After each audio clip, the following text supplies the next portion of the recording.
સમગ્ર ગુજરાતમાં અને રાજકોટમાં સ્થાનિક સ્વરાજ્યની ચૂંટણીમાં ભારતીય જનતા પાર્ટીના ઉમેદવારોનો ભવ્ય વિજય થયો છે। ભારતીય જનતા પાર્ટીની જીત થઈ છે બદલ ગુજરાતની જનતાનો, રાજકોટની જનતાનો, મારી વિધાનસભામાં જે લોકો છે જનતાનો ખૂબ ખૂબ હૃદયથી આભાર માનું છું, વંદન કરું છું કે તેમણે વિકાસની રાજનીતિ જે ભારતીય જનતા પાર્ટી ગુજરાત સરકાર અને કેન્દ્રની ભારતીય જનતા પાર્ટી નરેન્દ્રભાઈ મોદી સાહેબના નેતૃત્વવાળી સરકાર જે રીતે કામ કરી રહી છે અને જે વિકાસની રાજનીતિ છે તેની ઉપર ભરોસો મૂક્યો છે અને અમે ખૂબ ખૂબ આભાર માનીએ છીએ।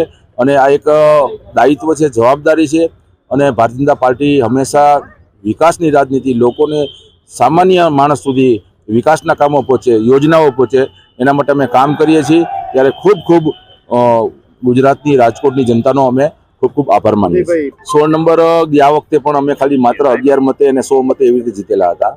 અત્યારની થોડી સિચ્યુએશન અલગ છે, પરંતુ 15 નંબરનો વોટ જે આ 30 વર્ષથી આ કોંગ્રેસનો ગઢ છે, મને વિશ્વાસ અને ભરોસો છે જે રીતે કાર્યકર્તાઓ પરિશ્રમ કર્યો છે એ રીતે આ સમયે એ ગઢ અમે તોડશું અને 15 નંબરનો વોટ અમે જીતીએ એવી અમને 100% શ્રદ્ધા છે।